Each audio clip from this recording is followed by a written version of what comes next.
Hello and welcome everybody to Parcham classes के polity sessions में मैं दिलीप पुरी आपका बहुत बहुत स्वागत करता हूं and congratulations everybody for making us cross the 1 million mark, making the परचम cross 1 million mark.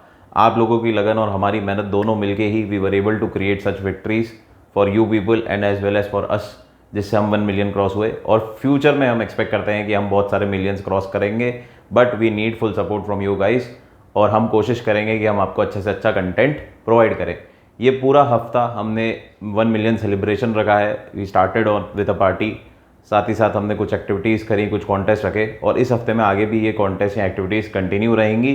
So stay tuned with परचम क्लासेस। ठीक है, ये था हमारा पार्टी सेगमेंट, 1 मिलियन सेगमेंट। अब हम आ जाते हैं हमारी पढ़ाई वाले पार्ट पे वापस। सो आज जो हम चैप्टर कर रहे हैं that is chapter 16 of Laxmikanth, emergency provisions. आपातकालीन समय में कैसे कैसी स्थितियाँ क्रिएट होती हैं, इसके बारे में आज हम जानेंगे। सो क्लास चालू करने से पहले क्वेश्चन जो आज का है वो क्या क्वेश्चन है? On which date the national emergency on ground of internal disturbance was declared. हमें ये बताना है कि किस डेट पे नेशनल इमरजेंसी डिक्लेयर हुई थी, किस डेट और किस ईयर में नेशनल इमरजेंसी डिक्लेयर हुई थी on grounds of internal disturbance. क्या होता है इंटरनल डिस्टर्बेंस, किस किस ग्राउंड पे होती है, वो सब हमें इस चैप्टर में पता पड़ जाएगा। लेकिन जिन बच्चों को थोड़ा पढ़ा हुआ है या जिनको इसका जवाब पता है तो वो बता दें कि कौन सी डेट पे national emergency on grounds of internal disturbance was declared. Hint के लिए मैं आपको बता दूं, इस समय इंदिरा गांधी मैडम की सरकार थी, तो उस समय की ये कोई बात है। तो जिन लोगों को पता है वो डेट बता सकते हैं, ईयर बता सकते हैं। क्लियर है? सो इमरजेंसी प्रोविजन लास्ट लेक्चर हमने करा था इंटर स्टेट रिलेशन, उससे पहले हमने करा था सेंटर स्टेट रिलेशन, जो कि पूरी तरीके से खत्म हो गया है। किसी को भी कुछ डाउट हो तो वो कमेंट सेक्शन में पूछ सकता है, और जिन्होंने वो वीडियो नहीं देखा है वो जाके प्लेलिस्ट में उसे चेकआउट कर सकते हैं। So emergency provisions are laid down in part 18 of the constitution in article under article 352 to 360। 352 से 360 आर्टिकल जो हैं वो डील करते हैं इमरजेंसी प्रोविजंस के बारे में, या फिर आपातकालीन के समय जैसी प्रोविजंस होते हैं वो उसके बारे में बताते हैं। आर्टिकल नंबर 352 से 360 of part 18 of the constitution enables the central government to meet any abnormal situation effectively. क्या कारण होता है कि इमरजेंसी प्रोविजंस लेट डाउन कर रखे हैं हमारे कॉन्स्टिट्यूशन में? उसका कारण यह है कि ताकि हमें प्रावधान पता पड़ जाए कि जब हमारी कंट्री कोई एबनॉर्मल सिचुएशन में है तो हमें किस तरीके से बिहेव करना है, या स्टेट मशीनरी को किस तरीके से बिहेव करना है इन केस ऑफ इमरजेंसी सिचुएशंस, या फिर आपातकालीन समय के समय हमारा देश की मशीनरी किस तरीके से बिहेव करेगी एबनॉर्मल सिचुएशन में, वो बताता है हमारा provision number article number 352 to 360 that deals with emergency provisions. Clear है? The federal structure is converted into unitary one without a formal amendment of the constitution. क्या खास बात है हमारे इमरजेंसी प्रोविजन में? जब भी इमरजेंसी लगती है, किस टाइप की लगती है वो भी हम जान लेंगे। तो जब भी इमरजेंसी लगती है हमारा जो स्टेट मशीनरी है वो क्या हो जाती है? फेडरल की जगह यूनिटरी हो जाती है, मतलब अपना रंग बदल लेती है। वैसे हमारी, जैसा आप लोगों को पता है हमारा क्या है, हमारी स्ट्रक्चर कैसा है, हमारा फेडरल स्ट्रक्चर है, लेकिन क्वासी फेडरल बोला जाता है क्योंकि हमारे पास यूनिटरी टिल्ट भी है, और वो बहुत ज़्यादा क्लियरली डिफाइन होता है हमारे इमरजेंसी प्रोविजंस के समय। सो इमरजेंसी प्रोविजन के समय जब देश एबनॉर्मल सर्कमस्टांसेस से जूझ रहा है या एबनॉर्मल सर्कमस्टांसेस के थ्रू क्रॉस कर रहा है, तो उस केस में क्या हो जाता है, हमारा स्ट्रक्चर हो जाता है फेडरल, यानी कि सारा कंट्रोल आ जाता है सेंटर के पास, हमारा यूनिटरी टिल्ट हो जाता है। तो उस केस में फेडरल खत्म हो जाता है, फेडरल स्ट्रक्चर खत्म हो जाता है हमारा, और यूनिटरी स्ट्रक्चर अलाइव हो जाता है हमारा। और इसके लिए कोई भी फॉर्मल अमेंडमेंट की जरूरत नहीं है, ये हाथों हाथ जैसी प्रोक्लेमेशन होगा इमरजेंसी का, स्ट्रक्चर कैसा हो जाएगा? अब हमारा यूनिटरी हो जाएगा हमारे देश का। क्लियर है? So it is the unique feature that allows the centre to assume wide powers so as to handle special situations. तो कोई भी स्पेशल सिचुएशंस हैं उनको हैंडल करने के लिए, स्पेशल सिचुएशंस का मतलब क्या है? एबनॉर्मल सिचुएशंस या एबनॉर्मल सिचुएशंस है, उनको हैंडल करने के लिए हमें क्या करना पड़ता है? हमें यूनिटरी टिल्ट लेना पड़ता है, या हमारी सरकार को यूनिटरी फॉर्मेशन करनी पड़ती है, रादर देन जो हमारा फेडरल स्ट्रक्चर है जिसमें यूनिटरी भी है, यूनियन गवर्नमेंट भी है और स्टेट गवर्नमेंट भी है। उस वक्त सारी पावर्स कहाँ चल जाती है? सेंटर के पास, यानी कि यूनियन गवर्नमेंट के पास। So the centre can take legislative and executive control of any state. Full legislative executive control किसी भी स्टेट का किसके पास आ जाता है? सेंटर के पास आ जाता है, और वो उस पर एक्सरसाइज कर सकता है। क्लियर है बात? It also allows the centre to curtail or suspend freedom of the citizens. दूसरा क्या है, सिटीजन्स को जो फ्रीडम है वो भी कर्टेल कर सकती है हमारी सेंट्रल सरकार कर सकती है इन case of emergency. In case of emergency जो कि हमें बताया गया 352 से 360 आर्टिकल में। क्लियर है? Emergency provision in the constitution is a big reason why academicians are hesitant to call Indian constitution as fully federal. यही कारण है जिस वजह से जो एकेडमिशियंस है वो हमारे देश के कॉन्स्टिट्यूशन को फेडरल नहीं बोलते, या फेडरल स्ट्रक्चर नहीं कहा जाता हमारे देश के स्ट्रक्चर को, बल्कि क्या कहा जाता है, क्वासी फेडरल कहा जाता है। क्योंकि इस समय हम क्या ले लेते हैं, हम यूनिटरी टिल्ट ले लेते हैं। हम सारी पावर्स कहाँ पहुंच जाती है हमारे देश की, सेंटर के पास पहुंच जाती है, ना कि फेडरल। जो कि यूएसए में कैसा होता है, फेडरल स्ट्रक्चर चेंज नहीं हो सकता, एक टाइट मोल्ड है, वो फेडरल स्ट्रक्चर ही रहेगा, चाहे इमरजेंसी हो, चाहे नॉर्मल सर्कमस्टांसेस हो, चाहे एबनॉर्मल सर्कमस्टांसेस हो, उसके स्ट्रक्चर के साथ आप छेड़छाड़ नहीं कर सकते यूएसए में। लेकिन हमारे देश में क्या है, हमारे देश में जब भी ऐसा कुछ समय आता है, आपातकालीन समय आता है या इमरजेंसी लगती है, तो उस केस में सारी पावर्स कहां चल जाती है, हमारी सेंटर के पास शिफ्ट हो जाती है। क्लियर है? इसलिए इसे फुल्ली फेडरल भी नहीं कहा जाता है।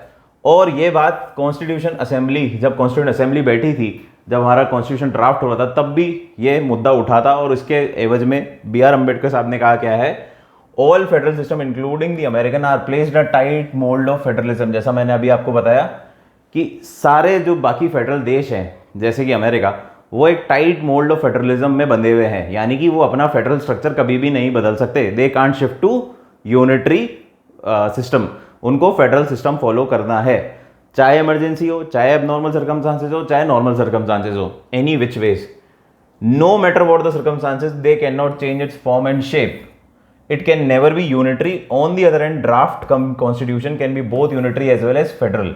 तो ये लिखा है कि अमेरिका का कॉन्स्टिट्यूशन जो है वो तो यूनिटरी नहीं हो सकता अंडर एनी सर्कमस्टांसेस, लेकिन हमने जो कॉन्स्टिट्यूशन ड्राफ्ट करा है हमारे देश के लिए, ये बात कब हो रही है, जब ड्राफ्टिंग कमेटी बैठी थी, जब कॉन्स्टिट्यूशन असेंबली बैठी थी, कॉन्स्टिट्यूशन को ड्राफ्ट किया जा रहा था, तो उन्होंने बोला कि हमने जो ड्राफ्ट कॉन्स्टिट्यूशन किया है वो यूनिटरी भी है और वो फेडरल भी है।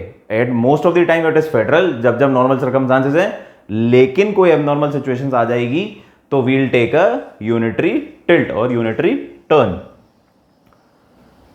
According to the requirements of time and circumstances. जैसे सर्कमस्टांसेस है वैसे, in normal times it is frame to work as a federal system, but in times of war emergency it is design to make as a work through a unitary system. जब war, external aggression या ऐसी कोई emergency की situation होगी तो ये क्या बन जाएगा, ये बन जाएगा unitary system. Rationality behind the incorporation is to safeguard the sovereignty, unity, integrity and security of the country, the democratic political system and the constitution। क्या रेशनल दिया गया है हमारे फेडरल सिस्टम को यूनिटरी में चेंज करने का ड्यूरिंग द इमरजेंसी प्रोविजंस, कि हमें हमारी सिक्योरिटी, हमारी सॉवरेनिटी, हमारी इंटेग्रिटी को प्रोटेक्ट करने के लिए we need to behave as a unified body. हमें यूनिटरी टिल्ट लेना पड़ेगा ताकि हम हमारी देश की सॉवरेनिटी, यूनिटी और इंटेग्रिटी को प्रोटेक्ट कर पाएं in case of abnormal situation. And the democratic or political system and the constitution, इन सबको हम प्रोटेक्ट कर पाएं तो हमें यूनिटरी टिल्ट लेना जरूरी है। ये रेशनल दिया है क्योंकि उस वक्त हमें क्या करना है, जैसा हम बचपन में पढ़ते थे, संगठन में ही शक्ति है ना। संगठन में शक्ति मतलब सबके सब एक साथ होंगे जब मजबूत होंगे। ये 5 उंगलियां अलग अलग काम नहीं करेंगी, जब मुट्ठी बनेगी तभी पावर आएगी।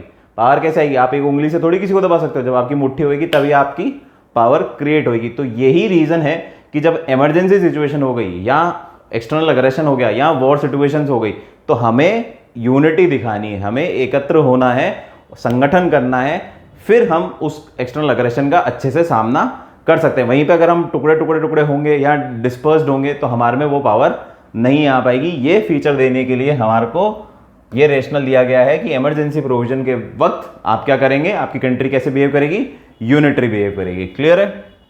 तो 3 टाइप की इमरजेंसीज लगती है हमारे यहाँ पे, नेशनल इमरजेंसी, स्टेट इमरजेंसी जिसको प्रेसिडेंट रूल भी बोला जाता है, प्रेसिडेंट रूल ही बोला जाता है, स्टेट इमरजेंसी जनरली यूज नहीं होती, प्रेसिडेंट रूल वर्ड यूज होता है। And financial emergency under article 360, सो 352, 356, 360 हर के बाद एक चौका मारो तो इमरजेंसी आ जाएगी। नेशनल इमरजेंसी, फिर हमारी प्रेसिडेंट रूल 356 और 360 हमारी फाइनेंशियल इमरजेंसी। क्लियर है बात? सो पहला आज हम पढ़ते हैं national emergency under article 352। National emergency कौन से आर्टिकल में दी गई है?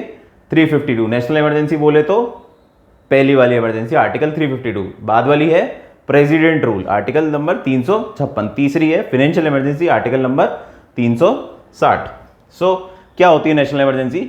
Article 352 of the Indian constitution says if the president is satisfied that a grave emergency exists whereby the security of India or any part of the territory is threatened whether by war or external aggression or armed rebellion, he may make a proclamation, made a declaration to the effect in respect of the whole of India or any part of the territory thereof as may be specified in the proclamation। क्या बोला है कि president को जब भी लगता है कि ऐसी सिचुएशन अराइज हो गई है जहां पे the security and integrity and the unity of our country is threatened, हमारी सिक्योरिटी या हमारी इंटीग्रिटी या हमारी यूनिटी को खतरा है, तो president if he deems fit वो डिक्लेयर कर सकते हैं एक इमरजेंसी, प्रोक्लेम कर सकते हैं एक इमरजेंसी, प्रोक्लेमेशन ऑफ इमरजेंसी बोलते हैं इसको, in any part of the country, country के किसी भी पार्ट में या थ्रू आउट द कंट्री, पूरी कंट्री में नेशनल इमरजेंसी डिक्लेयर करी जा सकती है। 3 तरीके के केस होते हैं जनरली जहां पे प्रेसिडेंट को ऐसा लग सकता है। So that are war at any situation of war, war मतलब किसी कंट्री से हमारी वॉर हो गई तो वॉर हो गई। External aggression, external aggression is somewhat similar to war, war जैसा ही होता है एक्सटर्नल अग्रेशन, पर एक्सटर्नल अग्रेशन में क्या होता है, छुटपुट एरियाज में पॉइंट होती है। जैसे सपोज करो चाइना और इंडिया कोई बॉर्डर शेयर कर रहे हैं, पूरी बॉर्डर शेयर कर रहे हैं, लेकिन एक पॉइंट पे चाइना बार बार प्रोवोक कर रहा है इंडिया को या वहां पे अग्रेशन दिखा रहा है, so this is a case of external aggression. और वॉर मतलब पूरी चाइना और इंडिया के बीच में वॉर ही छिड़ गई है, पूरी कंट्री के बीच में वॉर छिड़ गई है, that is a war situation. Clear है? Then comes armed rebellion. Armed rebellion generally internal emergency से रिलेटेड है, अंदर अगर हमारे माहौल खराब है तो उसको आर्म्ड रिबेलियन दिया गया है। पहले ये इंटरनल डिस्टर्बेंस के नाम से जाना जाता था, पर इंटरनल डिस्टर्बेंस से हमें क्लियर नहीं हो पाता था कि क्या प्रॉब्लम है, क्योंकि इंटरनल डिस्टर्बेंस तो कुछ भी हो सकता है। जैसे आज फार्मर प्रोटेस्ट कर रहे हैं, ये भी एक इंटरनल डिस्टर्बेंस है, कुछ ना कुछ डिस्टर्बेंस हो रहा है अंदर हमारे देश में। जामिया में जो हड़ताल होती है या जो भी इशू हुआ आज से थोड़े साल समय पहले, तो क्या है, वो भी एक इंटरनल डिस्टर्बेंस है, लेकिन उसको आर्म्ड रिबेलियन नहीं कर सकते हम, इसलिए उस पर इमरजेंसी नहीं घोषित की जा सकती, क्योंकि ये तो जब भी हम प्रोटेस्ट करेंगे तो कहीं ना कहीं से एक तरीके से इंटरनल डिस्टर्बेंस तो क्रिएट होगा। डिस्टर्बेंस वायलेंट हो या नहीं हो वो अलग बात है, लेकिन इंटरनल डिस्टर्बेंस तो क्रिएट हो सकता है। तो इंटरनल डिस्टर्बेंस जो वर्ड था वो वेग था, क्या था, वो वेग था। इंटरनल डिस्टर्बेंस, डिस्टर्बेंस तो कुछ भी हो सकता है, जो जब चीज नॉर्मल नहीं चल रही वो हल्का फुल्का इधर उधर भी हो गई तो इसका मतलब डिस्टर्बेंस क्रिएट हो गया, तो उसको इंटरनल डिस्टर्बेंस बोल के हम इमरजेंसी डिक्लेयर कर देंगे। तो ये गलत है, क्योंकि यही किया था इंदिरा गांधी मैडम ने, जो कि अपन ने सवाल पूछा है कि इंटरनल डिस्टर्बेंस के बेस पे आप इमरजेंसी नहीं लगा सकते।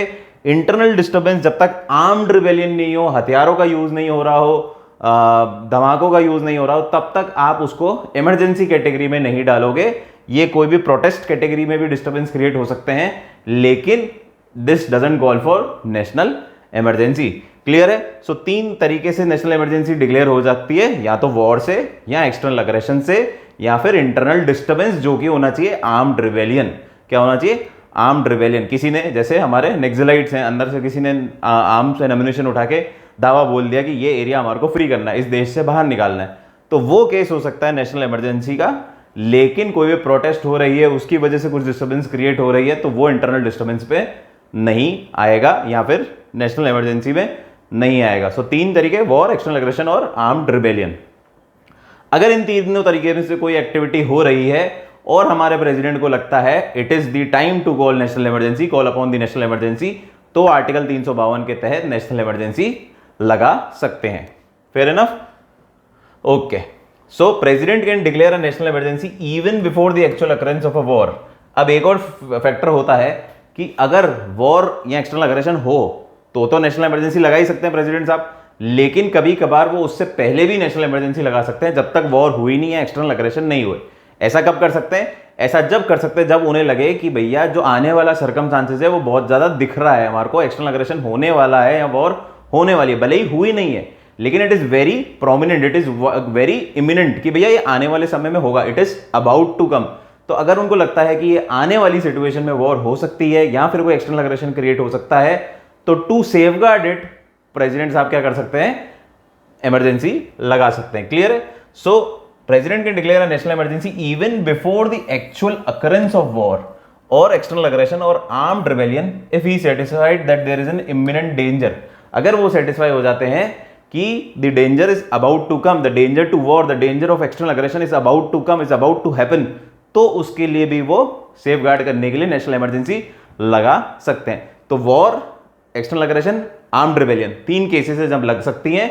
और ये तीनों केसेस आने से पहले अगर हमें पहले से अनुभव हो, ये ऐसी फीलिंग आने लग जाती है प्रेसिडेंट साहब को, फीलिंग मतलब ऑब्वियस बात है, ऐसे सर्कमस्टांसेस कुछ ना कुछ तो बन ही रहे होंगे, क्रिएट हो रहे होंगे, तभी उनको लगेगा कि ऐसा होने वाला है और उसको प्रोटेक्ट करने के लिए प्रेसिडेंट साहब पहले से नेशनल इमरजेंसी लगा सकते हैं। तो क्लियर है, 4 केस हो गए बेसिकली, 3 तो केस जब होंगे तभी होगी, चौथा केस होने से पहले अगर लग रहा है, ऐसे सर्कमस्टांसेस क्रिएट हो रहे हैं कि भैया वॉर, अग्रेशन या इंटरनल रिबेलियन क्रिएट होने वाला है, तो प्रेसिडेंट साहब क्या कर सकते हैं, पहले से इमरजेंसी लगा सकते हैं। इसके अलावा कहीं पे भी इमरजेंसी नहीं लग सकती, कभी भी नहीं लग सकती। सो 2 टाइप की इमरजेंसी हो गई, external emergency, internal emergency. External मतलब वॉर और एक्सटर्नल अग्रेशन की अगर कोई बात है, बाहर से कोई अग्रेशन आ रहा है या हमारी किसी कंट्री से वॉर छिड़ गई, तो वो तो एक्सटर्नल पार्ट हो गए, तो उसको एक्सटर्नल इमरजेंसी बोल दिया। सिमिलरली आर्म्ड रिबेलियन जो है वो हमारे देश के अंदर कोई उत्पाद मचा रहा है, आर्म्ड रिबेलियन कर रहा है, तो उसको हम बोलेंगे इंटरनल इमरजेंसी। क्लियर है बात, internal emergency. So national emergency हमारे 3 टाइम लगी है आज तक, आज़ादी से लेके 1947 से लेके आज तक हमारे यहाँ पे 3 नेशनल इमरजेंसीज लगी हैं। कब? सबसे पहले तो हमारे चाइना ने जब हम पे अटैक करा था, हिंदी चीनी भाई भाई का रिश्ता तोड़ा था जवाहरलाल नेहरू साहब से, तो तब के टाइम में एक बार पहली नेशनल इमरजेंसी लगी थी। सिमिलरली सेकंड लगी जब हमारे को पाकिस्तान ने हमारे को अटैक किया 1971 में, जब बांग्लादेश और पाकिस्तान वाला मैटर हुआ, तो ये दूसरा केस जब नेशनल इमरजेंसी लगी। और तीसरा केस कब हुई? तीसरा हुई हमारे 25 जून 1975 से 23 मार्च 1977 on grounds of internal disturbance. ये था हमारा आज का question, on grounds of internal disturbance. तो अंदर जो उत्पाद मचा, अब इस टाइम पे क्या था, ये वर्ड क्या था, इंटरनल डिस्टर्बेंस। इंटरनल डिस्टर्बेंस होगा तो आप नेशनल इमरजेंसी लगा सकते हो। तो इसी का फायदा इंदिरा गांधी मैडम ने उठाया कि इंटरनल डिस्टर्बेंस दिखाया गया उस माहौल को, ऑब्वियसली कुछ ना कुछ डिस्टर्बेंस था ही था, लेकिन तब इनके पास ऐसी पावर थी कि इंटरनल डिस्टर्बेंस के बेसिस पे आप इमरजेंसी डिक्लेयर कर सकते हो। और यही किया इंदिरा गांधी मैडम ने, उस वक्त इमरजेंसी डिक्लेयर कर दी गई, नेशनल इमरजेंसी डिक्लेयर कर दी गई। कौन सी डेट पे? क्या डेट है? 25 जून 1975, और ये चली 2 साल, ऑलमोस्ट 2 साल, 23 मार्च 1977 तक। इसमें सारे ऑपोजिशन लीडर्स को भी अंदर डाल दिया गया था। So this was on account of internal disturbance. हमने, क्योंकि ये बहुत बड़ा वेग टर्म था, इंटरनल डिस्टर्बेंस की कोई डेफिनेशन नहीं थी, किसी भी तरीके के डिस्टर्बेंस को आप इंटरनल डिस्टर्बेंस में पुट करके आप इमरजेंसी लगा सकते हैं। तो अब एक देखने वाली बात है, जो हमारी दुनिया या हमारा देश बोलता है कि इंदिरा गांधी ने गलत फायदा उठाया इस पावर का। तो ये पावर दी गई थी तब टर्म वेग था, तो उन्होंने उसको यूज किया। यही तो पॉलिटिक्स है। पॉलिटिक्स क्या है? बेसिकली आप खेल रहे हो अपने देश के कॉन्स्टिट्यूशन के साथ, मतलब उसके अकॉर्डिंग आप कुछ ना कुछ मॉडिफाई कर रहे हो, कुछ ना कुछ प्रोविजंस बना रहे हो। तो उन्होंने इसको यूज करके इमरजेंसी लगाई। बाद में जाके क्या हुआ, इवोल्यूशन कैसे हुआ कि इस इंटरनल डिस्टर्बेंस को लोगों ने समझा, नहीं यार ये तो बहुत वेग हो जाएगा, तो हम क्या करते हैं, इसको इंटरनल डिस्टर्बेंस को हम एक स्पेसिफिक वर्ड दे देते हैं, आर्म्ड रिबेलियन। आर्म्ड रिबेलियन से क्या हुआ कि जो कुछ प्रोटेस्ट हुआ करते थे या जो डिस्टर्बेंस थे जो शांतिपूर्वक थे, जिससे कोई ज्यादा हानि नहीं होती थी, हमारे जनजाति किसी को हानि नहीं होती थी, तो उसको उसको इंटरनल डिस्टर्बेंस नहीं मानेंगे। सिर्फ आर्म्ड रिबेलियन होगा तभी हम उसको इंटरनल डिस्टर्बेंस मानेंगे या फिर इमरजेंसी के लिए एप्ट मानेंगे। तो इंटरनल डिस्टर्बेंस सिर्फ एक ही बार लगी थी 1975 में, उसके बाद ये टर्म भी चेंज हो गया विथ 44th अमेंडमेंट 1978। क्या वर्ड आ गया? Armed rebellion. आर्म्ड रिबेलियन गायब हो गया, वापस लिख देता हूं, आर्म्ड रिबेलियन। फिर क्या वर्ड आ गया? Armed rebellion. क्लियर है? कोई दिक्कत? सो 3 बार इमरजेंसी लगी, एक बार चाइना से भिड़े हम, एक बार पाकिस्तान से भिड़े हम, और तीसरा इंदिरा गांधी मैडम ने लगा दी। कब लगा दी? जब इंटरनल डिस्टर्बेंस कह के उन्होंने इमरजेंसी लगा दी। लेकिन तब हमारे कॉन्स्टिट्यूशन में इंटरनल डिस्टर्बेंस लिखा हुआ था। उनका ऐसा नहीं था कि उन्होंने आर्म्ड रिबेलियन को इंटरनल डिस्टर्बेंस दिखा के लगाया, उनको इंटरनल डिस्टर्बेंस ही लिखा हुआ था। उसी पॉइंट को यूज करके उन्होंने इमरजेंसी लगाई, जिसको बाद में मॉडिफाई किया गया या फिर उसको इसकी प्रॉब्लम समझी गई कि इंटरनल डिस्टर्बेंस से तो बहुत बड़ी दिक्कत हो सकती है, तो इसलिए इसको क्या वर्ड दिया गया? आर्म्ड रिबेलियन वर्ड दिया गया। वेग न करके क्लियर कर दिया इसको।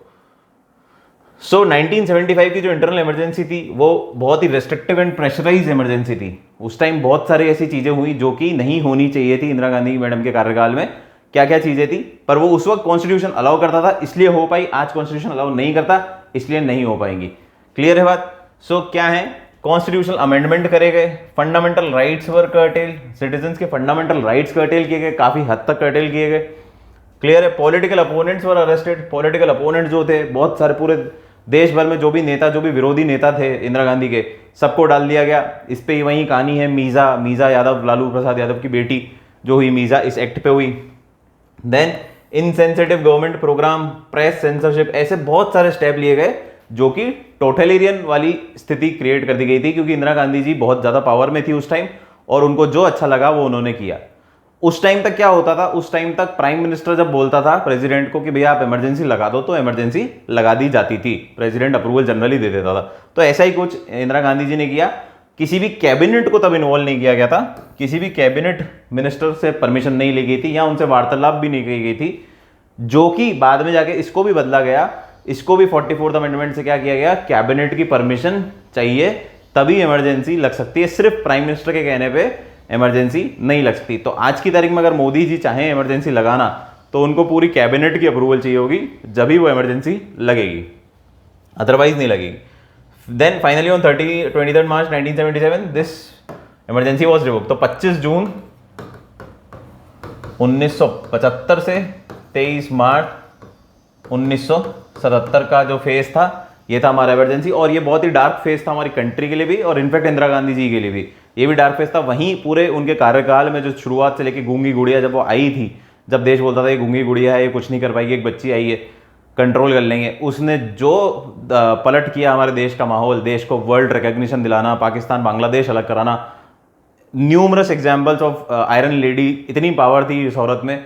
लेकिन ये उनका डार्क फेस था जहां से उनकी बदनामी हुई या जहां से उनको लोग क्रिटिसाइज करना चालू करते हैं, सिर्फ यही पीरियड था, क्योंकि उन्होंने इसका कई कुछ और मतलब निकाल के कुछ अलग तरीके से यूज कर लिया गया, इंटरनल डिस्टर्बेंस दिखा के इमरजेंसी लगा दी, जो कि देश के हित के लिए नहीं था। And this was the dark face.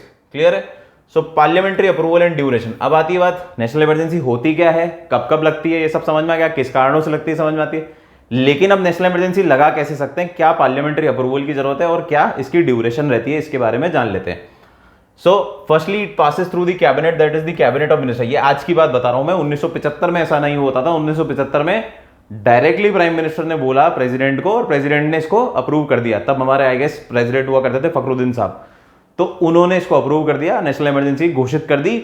और इनफैक्ट यहाँ के जो कैबिनेट मिनिस्टर हुआ करते थे तब के जमाने में, तो उनको तो दूरदर्शन और रेडियो से पता पड़ा कि हमारे देश में इमरजेंसी लग चुकी है। उससे पहले उनको आइडिया भी नहीं था कि हमारे देश में इमरजेंसी की सिचुएशन बन रही है या हमारा प्रेसिडेंट प्रोक्लेम कर सकते हैं emergency.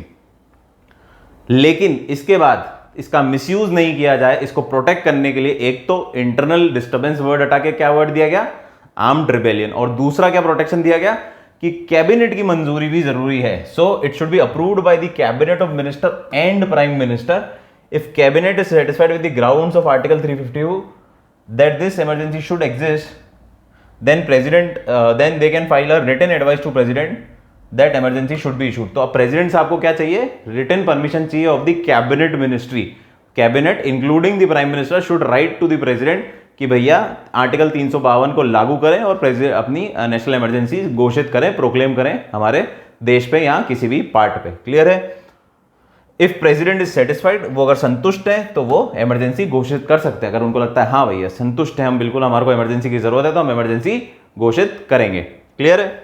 But this emergency should continue or not, it is decided by the parliament. अब ये गेम देखो, प्रेसिडेंट साहब परमिशन देंगे कि भैया, सबसे पहले तो कैबिनेट और प्राइम मिनिस्टर लिखेंगे प्रेसिडेंट साहब को कि भैया नेशनल इमरजेंसी घोषित करें। प्रेसिडेंट साहब नेशनल इमरजेंसी घोषित करेंगे, नेशनल इमरजेंसी लगेगी, लेकिन ये आगे कंटिन्यू होगी या फिर डिसकंटिन्यू होगी, इसको डिसाइड कौन करेगा, पार्लियामेंट डिसाइड करेगी। पार्लियामेंट डिसाइड करेगी मतलब लोकसभा और राज्यसभा। तो it is not very easy कि आप सोचे यार ये तो बस अब है ना प्रेसिडेंट की पावर है या प्राइम मिनिस्टर की पावर है। एक इंसान की पावर नहीं है, बहुत सारे लोग इन्वॉल्व है इसमें आज की तारीख में। सो it is not very easy कि आप नेशनल इमरजेंसी जैसे ही लगा सकते हैं। अब पार्लियामेंट की कैसे पावर होती है भाई, पार्लियामेंट क्या करेगी? So Rajya Sabha and Lok Sabha should decide with special majority approve the emergency. सबसे पहले तो अप्रूवल कैसे मिलेगा लोकसभा और राज्यसभा में? Special majority. स्पेशल मेजोरिटी क्या होती है? हम टाइप्स ऑफ मेजोरिटी एक चैप्टर कर चुके हैं, उसमें डिटेल में मैंने आपको एक एक मेजोरिटी समझाई है विद मैथमेटिकल एग्जाम्पल्स। जिसको नहीं आता वो जाके देख लें, सर्च करें प्लेलिस्ट में, आपको मिल जाएगी टाइप्स ऑफ मेजोरिटी, या परचम पे मेरा नाम लिख के आप सर्च कर सकते हैं टाइप्स ऑफ मेजोरिटी, तो आपको डिटेल पता पड़ जाएगी। जिनको फिर भी नहीं पता और हल्का फुल्का आइडिया है तो ये देख लो, स्पेशल मेजोरिटी का मतलब होता है 50% of the strength of the house plus 2/3 members of the present and voting. तो दो मेजोरिटी इधर कंबाइन करी जाएगी। सबसे पहले 50% of the strength of the house. तो अगर टू कीप मैथ सिंपल और आप लोगों की बुद्धि में घुसाने के लिए, अगर मैं लोकसभा की स्ट्रेंथ मान लेता हूँ 540, वैसे 543 है पर we take it as 540 to make maths easy. 543 में भी डिफिकल्ट नहीं हो जाएगी पर फिर भी कुछ बच्चों के लिए। सो 50% ऑफ द टोटल स्ट्रेंथ, यानी कि आपको 270 तो एक ये मेजोरिटी प्रूव करनी है। क्या प्रूव करनी है? एक मेजोरिटी तो आपको ये प्रूव करनी है। Second, 2/3 of the members present and voting. आज की तारीख में 450 ही प्रेजेंट एंड वोटिंग है, तो उसके लिए कितने लोग चाहिए हमारे को? 300 लोग चाहिए। Strength of the house is 540। कितनी स्ट्रेंथ है? 540 is the strength of the house. तो 540 का 50% आधा, यानी कि 270 प्लस 1 270, अबाउट 270 कर दो इसको आप, ग्रेटर देन 270। 270 से जैसे ही ज्यादा होगा आपका पहला वाला क्लॉज सेटिस्फाइड। लेकिन साथ साथ you need 2/3 of the present and voting. And suppose 540 में से आज प्रेजेंट एंड वोटिंग कितने हैं? 450। तो 450 का 2/3 वुड बी 300। तो अगर आपके पास वोट्स आए 280, तो आपका पहला क्लॉज तो सेटिस्फाई हो रहा है 270 अबव का, 270 अबव का क्लॉज सेटिस्फाई हो रहा है, लेकिन ये वाला क्लॉज सेटिस्फाई नहीं हो रहा, तो ये रिजेक्ट हो जाएगी। तो इसलिए हमें मिनिमम कितनी चाहिए? 301। 300 या 301, जिससे हम क्या होगा, हमारा ये क्लॉज भी सेटिस्फाई होगा और ये क्लॉज भी सेटिस्फाई होगा। जब ही हम क्या कर पाएंगे, हम इमरजेंसी घोषित कर पाएंगे, प्रेसिडेंट साहब इमरजेंसी घोषित कर पाएंगे। क्लियर है? यहां आगे कंटिन्यू कर पाएंगे। सो अब ये क्या है, एक बार यहां पे क्रोनोलॉजी समझिए। आप क्रोनोलॉजी समझने की कोशिश करिए। क्रोनोलॉजी क्या है? सबसे पहले कैबिनेट प्लस प्राइम मिनिस्टर बोलेंगे प्रेसिडेंट साहब को। प्रेसिडेंट साहब को सही लगा तो प्रेसिडेंट साहब इमरजेंसी डिक्लेयर करेंगे। इमरजेंसी डिक्लेयर होगी तो उसके बाद क्या होगा, कंटिन्यू होगी या डिसकंटिन्यू होगी, ये डिसाइड करेगी लोकसभा प्लस राज्यसभा। और ये कैसे करेगी? 50% of the total strength plus 2/3 of present and voting. तो दो ये सर्कमस्टांसेस हो गए। क्या है? सबसे पहले कैबिनेट और प्राइम मिनिस्टर क्या बोलेंगे प्रेसिडेंट साहब को कि भैया इमरजेंसी लगाओ। प्रेसिडेंट साहब के पास जाएगा लेटर, प्रेसिडेंट साहब बोलेंगे अच्छा यार भाई सही बात बोल रहे हैं, चलो अप्रूव कर दो, इमरजेंसी लगाओ। अब इमरजेंसी लग तो गई, लेकिन आगे कंटिन्यू होगी या नहीं होगी, तो उसको कौन डिसाइड करेगा? उसको डिसाइड करेगी लोकसभा राज्यसभा मिलके। और दोनों को क्या चाहिए? दो मेजोरिटी प्रूव करनी है। सब दोनों हाउस में मेजोरिटी प्रूव होगी, लोकसभा में भी होगी और राज्यसभा में होगी। मैंने आपको एग्जांपल लोकसभा का दिया है, सिमिलरली ये प्रोसेस राज्यसभा में भी होगा। सो लोकसभा में क्या हो जाएगी? 50%, मतलब पार्लियामेंट में क्या हो जाएगी? 50% ऑफ द टोटल स्ट्रेंथ, उस हाउस की कितनी स्ट्रेंथ है उसका 50%, plus 2/3 of the majority, 2/3 of the majority of people present and voting, present और वोटिंग जो शामिल है और वोट कर रहे हैं। क्लियर है? अब इसमें एक और केस आ सकता है भाई, ये तो हो गई बिल्कुल जैसा हमने सोचा वैसा हो सकता है, लेकिन इसमें एक फेरबदल भी हो सकता है, कुछ ऊपर नीचे चीज भी हो सकती है। ऐसा समय है जब समझो लोकसभा डिसॉल्व है या विदाउट गिविंग अप्रूवल डिसॉल्व हो गई। समझ पा रहे हैं बात? क्या बात है कि प्राइम मिनिस्टर कैबिनेट को लगा कि इमरजेंसी घोषित करनी है, उन्होंने प्रेसिडेंट को लिखा, बिल्कुल लिखा, प्रेसिडेंट साहब को भी लगा हाँ करनी चाहिए, प्रेसिडेंट साहब ने अप्रूवल दे दिया, इमरजेंसी लग गई, यहां तक कोई दिक्कत नहीं। लेकिन जब इनको अप्रूवल चाहिए था तो क्या हुआ? तो लोकसभा डिसॉल्व हो गई थी या हो गई, मतलब एक तो या तो पहले डिसॉल्व हो चुकी थी या फिर अब डिसॉल्व हो गई, while during the process dissolve हो गई। तो क्या होगा? So if Lok Sabha is dissolve, Rajya Sabha के बारे में क्यों नहीं पढ़ रहे हम? क्योंकि राज्यसभा तो कभी डिसॉल्व होती ही नहीं है, it is the permanent house. तो राज्यसभा की तो टेंशन नहीं है। टेंशन हमें किसकी है? लोकसभा की टेंशन है। लोकसभा की टेंशन है मतलब लोकसभा हो सकता है कि डिसॉल्व हो जाए, खत्म हो जाए या हो चुकी हो। जब ये प्रोसेस चल रहा है तब उससे पहले लोकसभा डिसॉल्व हो चुकी हो। तो क्या होता है? तो ये जो प्रोक्लेमेशन है will be valid till 30 days of first sitting of Lok Sabha reconstitute provided approved by Rajya Sabha. तो इसमें क्या है? ये कब तक वैलिड रहेगा प्रोक्लेमेशन? जब तक वैलिड रहेगा जब दूसरी लोकसभा, रिकॉन्स्टिट्यूट लोकसभा जो है वो आ नहीं जाती और उस 30 दिन तक उसकी सिटिंग, फर्स्ट सिटिंग के 30 दिन तक उसकी मान्यता रहेगी। वैलिडिटी कब तक रहेगी? कब तक उनको अप्रूवल देना है लोकसभा को? अगले 30 दिन तक। क्लियर है बात, समझ में आ रही है? सो यहां वाले केस में इमरजेंसी, यहां से इसको कंटिन्यू कर लेता हूं वापस। इमरजेंसी घोषित कर दी गई है। अब इमरजेंसी को कंटिन्यू करने के लिए जो अप्रूवल चाहिए, इमरजेंसी को आगे कंटिन्यू करने के लिए जो अप्रूवल चाहिए, वो चाहिए लोकसभा का भी और राज्यसभा का भी। लोकसभा साहब गुजर गए, मतलब डिसॉल्व हो गई, लोकसभा भी नहीं है, स्थगित हो गई। स्थगित इन द सेंस मतलब वो डिसॉल्व हो गई। क्लियर, लोकसभा खत्म हो गई, दूसरा रिकॉन्स्टिट्यूट होनी है, या कोई भी कारण हो सकता है जिसकी वजह से वो डिसॉल्व हो गई।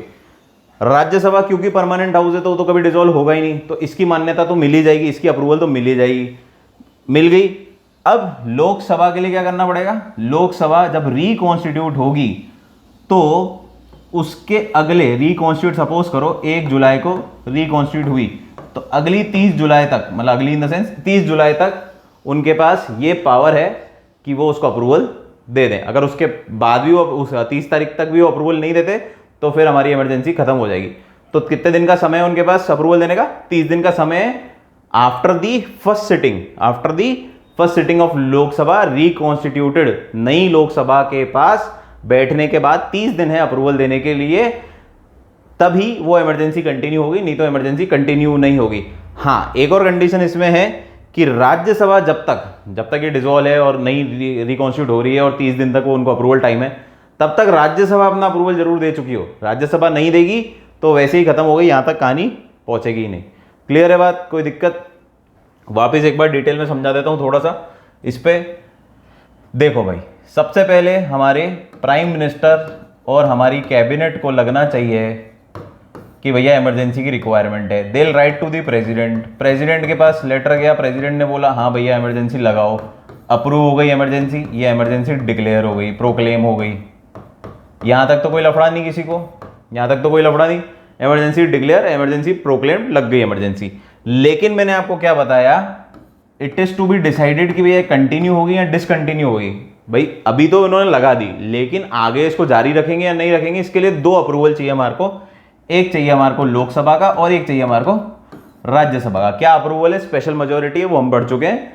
सपोज करो दोनों का अप्रूवल मिल गया तो बहुत ही बढ़िया, तो कोई समस्या ही नहीं है। किसी एक का मिला, एक का नहीं मिला, तो काम खत्म, तो इमरजेंसी खत्म, डिसकंटिन्यू हो जाएगी, क्योंकि दोनों का चाहिए हमारे को। ठीक है, ये तो नॉर्मल केसेस है। अच्छा, एक केस ये हो सकता है कि लोकसभा तो हो ही डिसॉल्व गई, खत्म हो गई, ये तो डिसॉल्व ही हो गई, पुरानी लोकसभा जो थी उसका टेन्योर ही खत्म हो गया, अब नई लोकसभा आएगी। क्लियर है? तो क्या करेंगे भाई, इमरजेंसी के लिए तो ये तो रोकेंगे नहीं कि भैया अब इमरजेंसी रुक जाओ, भाई नई लोकसभा आएगी तब देखेंगे, अभी तो रोक दो, बीच में होल्ड कर लो, पता पड़े वहां से गोलियां पड़ रही है, तो ऐसा तो हो नहीं सकता।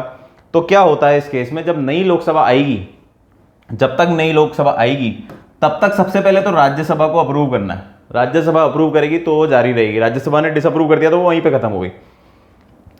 अब राज्यसभा ने इसको अप्रूव कर दिया, नई लोकसभा आई, नई लोकसभा बैठी और इनके पास 30 दिन का समय है बैठने के बाद कि भैया अब 30 दिन के अंदर आप समय दे दो तो हम जारी रखेंगे, और रोकना है तो रोक दो। क्लियर है?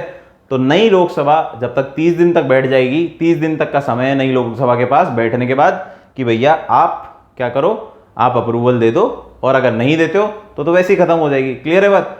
और इस दरमियान हमारे राज्यसभा को अप्रूवल देना ही पड़ेगा, तभी लोकसभा का इंतजार करेंगे हम। राज्यसभा ने अगर हमारे को मना कर दिया कि भैया नहीं करनी इसको कंटिन्यू, तो लोकसभा का इंतजार करने की जरूरत नहीं है। क्लियर है बात?